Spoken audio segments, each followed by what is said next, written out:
Purposely. Your life, God's purpose. Listen at purposely.com. How do you get to heaven? Do I really have to read the Bible? How do I pray? Did Jesus really walk on water? That's a doozy. The podcast where kids can get answers to their big questions about faith. Here's your host, Pastor Eric. Welcome to That's a Doozy. We live in God's big and beautiful world that is filled with wonder. And sometimes that wonder also brings up a lot of questions. And this podcast is all about asking those questions. I'm Pastor Eric, and I am here with two very special guests, and I'm going to let them introduce themselves. Why don't we start with the person who's on my left? What's your name? My name is Emery. Emery, how are you doing today? Good. Good. Are you glad to be here? Yes. Okay. Is that an honest answer? Yeah. All right. I can tell by your smile you're being truthful. Okay, and then on my right, what's your name? Noel. Noel, how are you doing today? Pretty good. Pretty good. All right. Glad to hear that. All right. You get to ask me some questions about faith, God, or the Bible. But we're going to start off. I have a question for each of you, okay? It's a really hard question because you ask hard questions. So my question for you is super hard. If you could combine any two animals into one as a pet, what two animals would you combine and why? What do you think? Any of you can go. A fish and a dog. A fish and a dog. Okay. What would you call it? I'll leave that to the scientists. You leave it to the scientists? Okay. All right. Why would you combine a fish and a dog? I'm curious. Because it would be fun to look at. Okay. Would it live in the water or would it be a land animal? Both. Okay. All right. Very nice. A fish and a dog. I'd probably call it a dogfish, but... Okay. All right. Emery, how about you? What two animals would you combine? I would combine a cat and a koala. A cat and a koala? Why would you combine those two? Because I like cats and koalas are super cute. I think that animal would be dangerously cute. Like everyone would see it and they would just start screaming. Like, I want that animal. What would you call it? A catawalla. A catawalla. Okay, we've got two new animals, pets, the dogfish and the catawalla. I like it.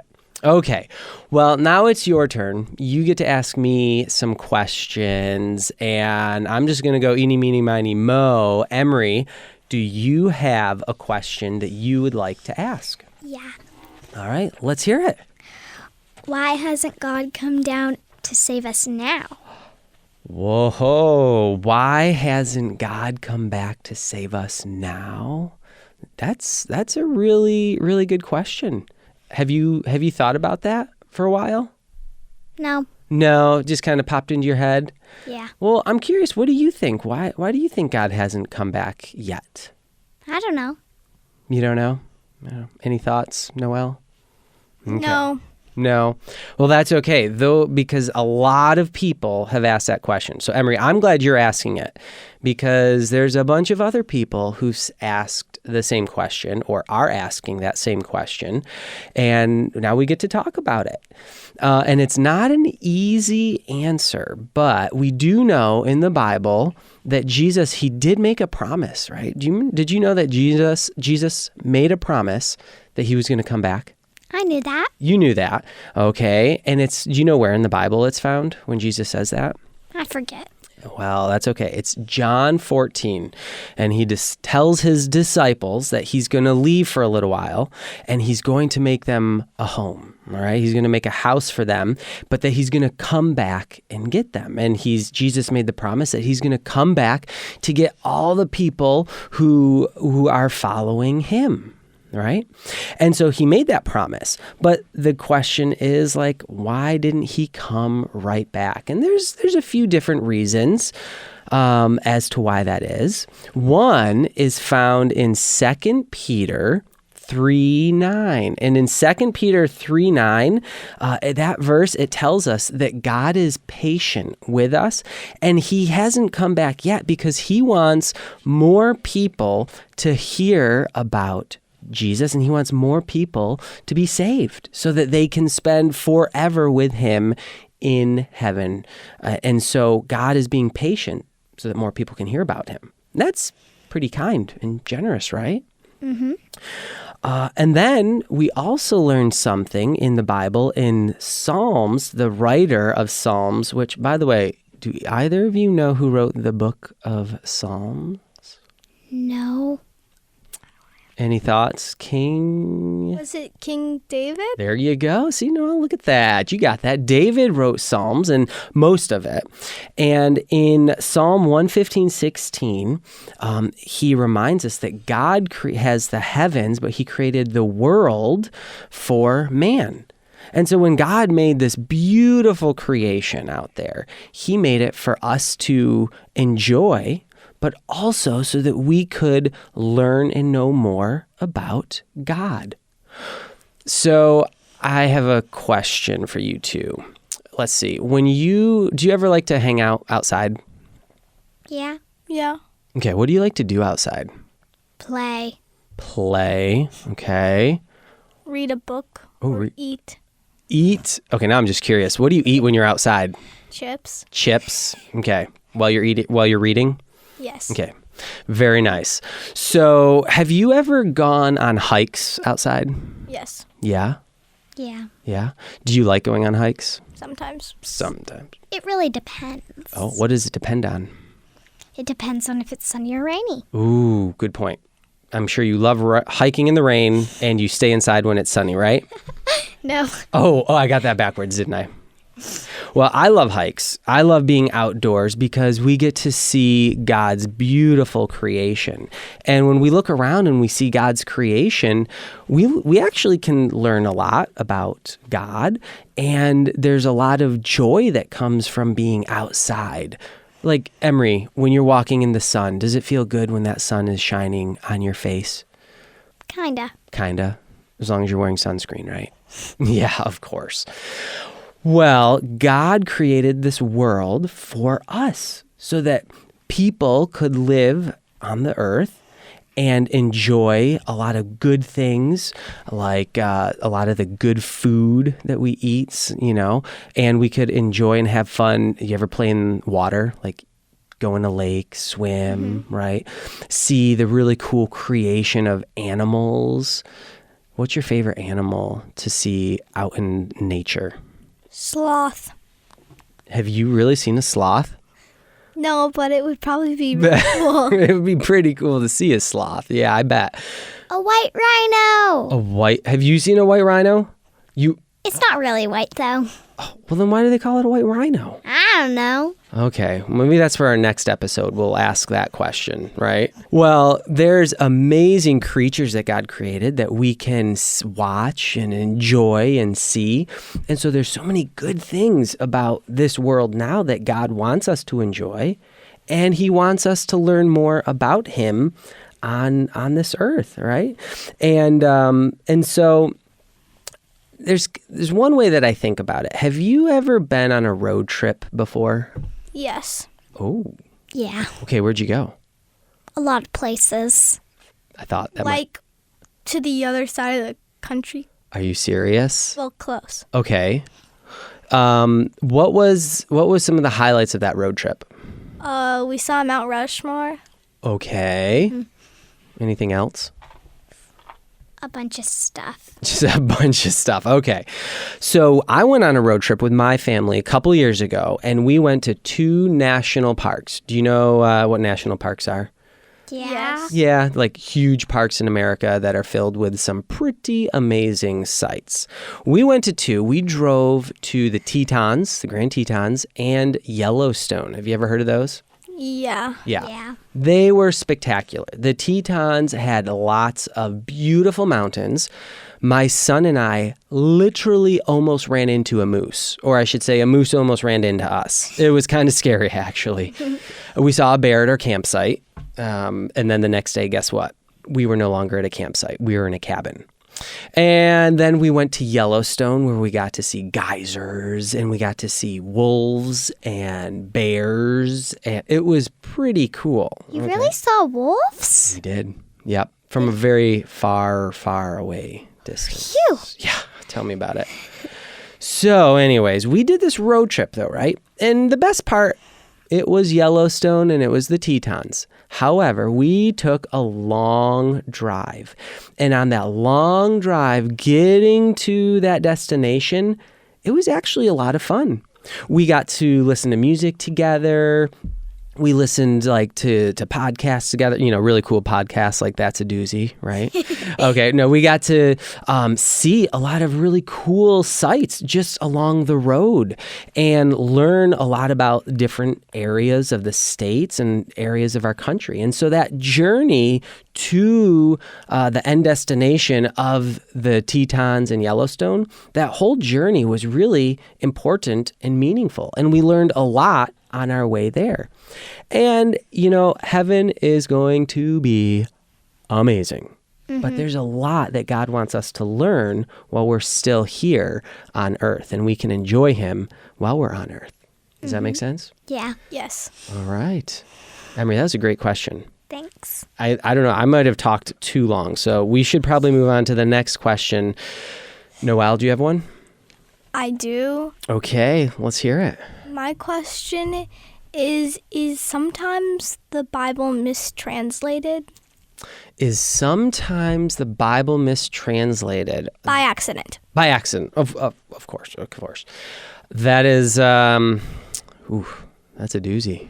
Okay, so when you're talking about translation, are you talking about, is the Bible interpreted from its original language into a modern day language, and is there an error when that translation happens? Yes. Okay. Well, to get into that, there's a couple things that we need to understand about how the Bible is translated. I'm curious, do either of you speak a different language? I'm learning German. I'm learning French. Oh, French. Oh, that's about all I know. Okay. So if I said something in English, maybe you could translate it into French, right? Maybe. Could you translate hello? Yeah. Okay, do it. I forgot. I know, a lot of pressure, right? I forgot what it is too. It's bonjour, right? Yeah. Bonjour. Okay.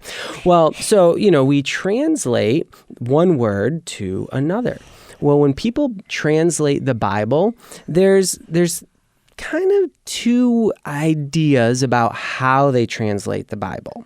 Now, they all take the same text, right? The original text that is written in either Greek, if it's like in the New Testament, or Hebrew, some little bit of Aramaic in the Old Testament, and they look at that. And these scholars, they understand the language really well. And there's two ways that they can translate it. They can be very literal, okay, or they can use what's called a paraphrase. I'm curious, have either of you heard the word literal before? Yes. Yes. Wait, you've literally heard that word before? Yeah, okay. What does it mean? It means to be exact. Exactly. That's a great way to define it, Noel. And how about paraphrase? Have you ever heard the word paraphrase? Nope. No. We're learning about them in school. Oh, wow. Okay. Well, I'm glad to hear that. So to paraphrase something is to kind of not take the exact word for word translation, but more or less the idea of that translation. And so how there's different translations of the Bible? Like you might have heard of the NIV or the ESV, NASB, NLT, it just goes on and on. There's a lot of translations of the Bible. Well, some of those translations are very literal, which means the translators, they get out the original text, okay, or the language, and if it's in Greek, if it says the word the, they're going to put the word the. And then there's the paraphrased versions. Those might be versions like the Message or the NLT version. And they don't do a word for word copy, but rather they take kind of like the general thought and idea of the Bible. So are you saying like the Greek and Hebrew versions of the Bible are much longer? Not necessarily. They're not necessarily longer. It can depend on how it's translated. There could be some Greek phrases or sentences that are longer in Greek than they are in English, and vice versa. That might kind of change depending on who and how they're translating it. But there's a difference in how literal it might be. The good news for us is that there are thousands of people, of scholars who have worked on understanding the text and translating and putting it together. And, sometimes it can be really good to read a translation that's literal. Literally, it's a good thing. And sometimes it can be really good to read a translation of the Bible that's paraphrased. And it can help you get a bigger understanding of what the author was trying to say. And so that's kind of how the Bible is often translated. And there's a lot of really smart scholars who are behind that, helping to make sure that there's accuracy with that. Noel, does that make sense to you? Yes, but does that mean the Bible hasn't been translated incorrectly, or has it happened before? So I think, that there are some areas where scholars, they might disagree of like, well, maybe it should say this instead of that. And you know what? I can't think of anything off the top of my head right now. So you got me. That's a doozy right there. And I'm going to do some homework, and I'm going to come back to that later. But there are some things that scholars might say, well, you could say this word instead of that word. However, there is nothing that is like really big and it changes like our theology or how we understand God or what we know about Jesus. Most of them are pretty minor issues. Is that helpful? Yes. Okay. All right. Well, girls, those were some pretty good questions. I really appreciate you taking the time with asking some questions here. Do you have anything else you want to say? Nope. No? Thank you for letting us be on the podcast. Oh, yeah, that too. That too. Well, thank you, Noel. Thank you, Emery. I'm so glad you asked these questions. I hope you two will keep asking big questions like that all the time. Because, if you have a question about it, I bet somebody else does too. All right. I'm so glad you could be here asking those questions, and we will maybe see you later. Thank you. Bye. Bye.